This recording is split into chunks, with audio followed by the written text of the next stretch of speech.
अस्सलाम वालेकुम। हम डॉक्टर गौरी। कोरोना के हवाले से बातचीत रहती है। अब क्योंकि हम जिस स्टेज पे इस वक्त हमारा मुल्क है, तो बहुत ज़रूरी है कि सब लोगों को इसके सिम्टम्स एक दफ़ा फिर से हम दोहरा दें और आपको याद दिला दें कि अमूमी तौर पर कोरोना 3 कैटेगरी में हम इसको डिवाइड कर रहे हैं: माइल्ड, मॉडरेट एंड सीवियर, यानी बिल्कुल सतही, दरमियाना और बहुत शदीद। तो मेजॉरिटी ऑफ केसेस उनको माइल्ड सिम्टम्स होते हैं, जिसमें हल्का सा बुखार, नज़ला, ज़ुकाम, लेकिन उसके दौरानिया और बुखार तकरीबन टेम्परेचर 99 प्लस 99.2 बिलो 100 आमतौर पर रह रहा होता है। दौरानिया 2-3 दिन का होता है। फ्लू लाइक सिम्टम्स मजीद होते हैं और इसका दौरानिया भी मतलब जल्दी ख़त्म हो जाता है। सेकंड होता है मॉडरेट। मॉडरेट में बुखार जो है 100 प्लस होता है, 100.23, इससे ज़्यादा अमूमी तौर पर नहीं होता। वही कफ होती है, इसमें ड्राई कफ होती है, अमूमी तौर पर नज़ला ज़ुकाम होता है और मज़ीद लॉस ऑफ टेस्ट इसके अंदर हो सकता है। और इसका भी दौरानिया जो है वो तकरीबन 5-6 दिन में ये सिम्टम्स सबसाइड होना शुरू हो जाते हैं और पेशेंट को रिलीफ जो है वो मिलना शुरू हो जाता है। अच्छा, यही सिम्टम्स चलते हुए अगर मतलब ग्रेजुअली आपको खांसी बढ़ जाती है, आपका बुखार जो है वो 102, समटाइम 103, 104 पे जाना शुरू हो जाता है और जो आपका स्प्यूटम, आपको बलगम आना शुरू हो जाता है, आपको सीने पे बहुत भारीपन, थोड़ी सी एक्सर्शन में आपकी सांस जो है वो उखड़ना शुरू हो जाती है, तो इसका मतलब ये है, ये अर्ली साइंस हैं इस बात की कि आप में मतलब थर्ड स्टेज यानी सीवियर जो फॉर्म होती है कोरोना की, उसके होने के इम्कानात जो है वो हो रहे हैं। अच्छा, मेजॉरिटी ऑफ केसेस में जो सीवियर कोरोना की फॉर्म होती है बहुत ज्यादा वो हमारे लंग्स को अफेक्ट ज्यादा कर रही होती है और उसके अंदर हम एक चीज कहते हैं जिसको हम कहते हैं ARDS यानी अक्यूट रेस्पिरेटरी डिस्ट्रेस सिंड्रोम जो है वो हो रहा होता है। और जिसमें मरीज को एक तो ये होता है कि अचानक से उसकी सांस विद इन 3 to 7 डेज के अंदर अंदर उसकी सांस जो है वो बहुत ज्यादा खराब हो जाती है और उसको डिफिकल्टी इन ब्रीदिंग हो रही होती है। जब अगर हम उसको पल्स ऑक्सीमीटर के ऊपर उसकी सैचुरेशन को हम चेक करते हैं तो अमूमी तौर पर वो बिलो 90 या बिलो 85 जो है वो हमें मिलना शुरू हो जाती है। और वंस अगर आपको पल्स ऑक्सीमीटर के ऊपर सैचुरेशन बिलो 85 मिलना शुरू हो जाए तो इसका मतलब ये होता है कि आपके लंग जो है वो ज्यादा अफेक्ट कर गए हैं और नाउ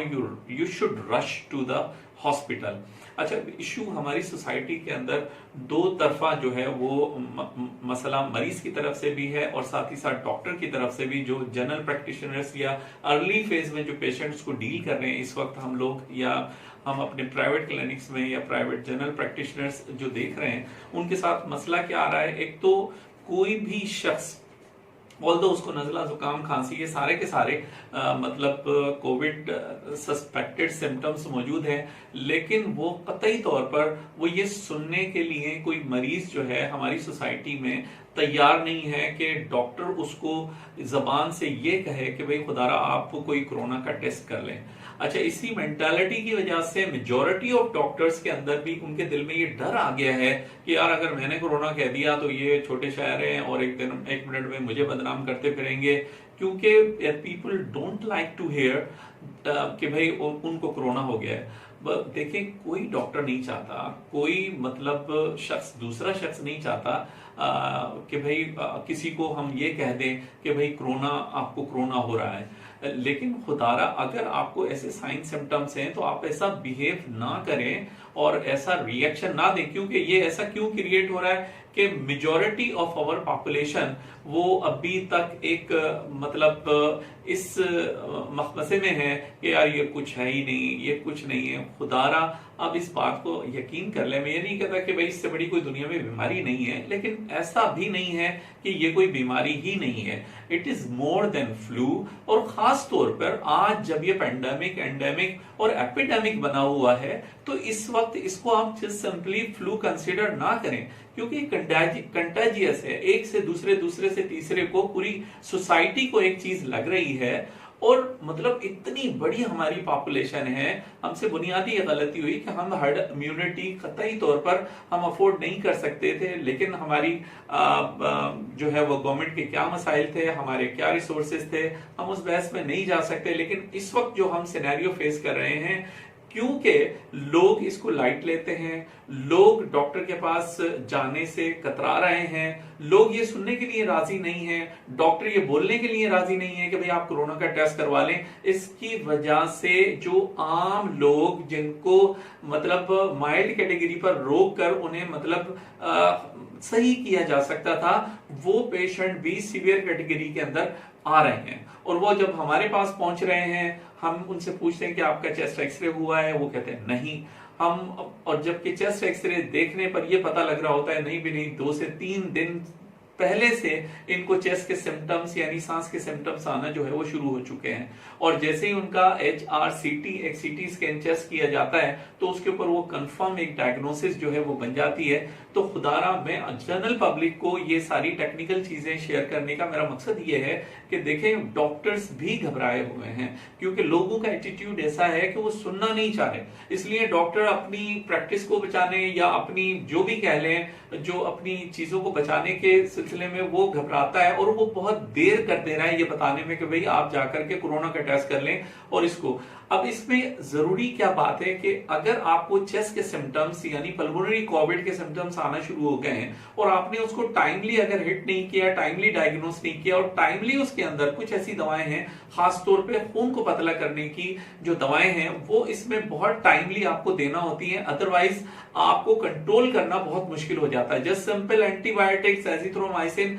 दे डू वर्क्स, लेकिन इसके साथ अगर बहुत ज्यादा लंग अफेक्ट हो गया है और आपको ग्राउंड ग्लास ओबेसिटीज आपको जो है लंग के अंदर आ गई हैं, आपको कंसोलिडेशंस लंग के अंदर आ गई हैं, तो अब आपका ट्रीटमेंट बिल्कुल डिफरेंट है। अब आपको ऑक्सीजन भी चाहिए, अब आपको ब्लड थिनर भी चाहिए और खास ब्लड थिनर यूज हो रहे हैं इसके अंदर। रोक्सबान एक साल्ट है, वो बड़ा इफेक्टिव साबित हो रहा है। उससे अर्ली फेज में हम समटाइम इवन पेट में इंजेक्शन लगा रहे हैं लो मॉलिक्यूलर वेट हेपरिन के ब्लड को जल्दी हम थिन करें। और फिर अच्छे से अच्छा एंटीबायोटिक अगर देते हैं तो उसके अंदर रिस्पांस बहुत अच्छा आ रहा है। जनरली मेरा जो आम पब्लिक को कहने का मकसद है, खुदारा अगर आपको सांस में दिक्कत महसूस होना शुरू हो गई है तो आप खुदारा इस वक्त किसी भी किस्म के फीवर के साथ, किसी भी किस्म के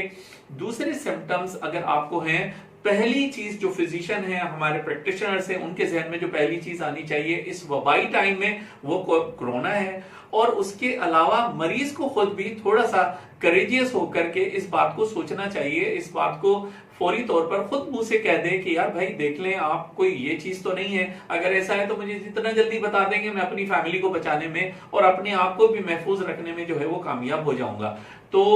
काइंडली मैं आपको यही कहूंगा कि अगर आपको थोड़ा से भी सांस में डिफिकल्टी आ रही है, सबसे पहले फौरी तौर पर अपना चेस्ट एक्सरे करवा लें, अच्छे रेडियोलॉजिस्ट से उसकी फौरी तौर पर रिपोर्ट करवा लें। थोड़ा सा उसके अंदर अगर वर्स आपको सिम्टम्स वो उसमें चीजें जाहिर हो जाती हैं तो फौरी तौर पर आप अपना एक सीटी करवा सकते हैं, HRCT करवा सकते हैं। पल्मोनरी कोविड के लिए ये कहा जा रहा है कि आपका नेजल टेस्ट भी आपको करवाने के वो उसको भी आप भले बाद में करवाएं और वो अगर नेगेटिव भी आए तो भी अगर आपके लंग के अंदर वो डायग्नोस्टिक चीजें हैं वो अगर आ गई तो आपको कोरोना मौजूद है और आपको कोरोना के तौर पर ही जो है वो ट्रीटमेंट मिलना चाहिए। मैं ये इसलिए कह रहा हूं कि देखिए मेजॉरिटी 93% वुहान का स्टेटस मैं आपको दे रहा हूं, 93% जो डेथ्स हुई हैं उनके अंदर वो सब की सब ARDS के थ्रू हुई हैं, यानी एक्यूट रेस्पिरेटरी डिस्ट्रेस सिंड्रोम उन्होंने डेवलप किया। जो इंडोर पेशेंट हैं उनमें मतलब 30% जो पेशेंट होते हैं वो उसकी वजह जो है वो ज्यादातर उनको पल्मोनरी कोविड मतलब वर्स हो जाता है वो उसके अंदर है। और उसमें से डेथ का जो रेशियो है वो मरने वालों में 93% का रेशियो जो है वो पल्मोनरी कोविड यानी लंग जो डैमेज होता है अक्यूटली और ARDS डेवलप करता है। तो वो इसलिए इस बात को इस वक्त अपनी सोसाइटी में फीवर के साथ और हल्की फुल्की अगर आपको डिफिकल्टी इन ब्रीदिंग शुरू हो रही है तो खुदारा अपने तई जाकर एक चेस्ट एक्सरे करवा लें। कोई डॉक्टर ना कहे तो आप अपने तई जाकर के करवा लें। जब आप चेस्ट एक्सरे दिखाते हैं तो फिर लामोहला डॉक्टर मतलब डायग्नोस करने में उसको आसानी हो जाती है और वो आपको अगले स्टेज पर या अगले कंसल्टेंट के पास आपको टाइमली अगर भेज देगा और आपको टाइमली सही ट्रीटमेंट जो है मिल जाएगा, तो इंशाल्लाह आपको फायदा होगा और इस सोसाइटी को भी फायदा होगा। जज़ाकल्लाह, थैंक यू वेरी मच।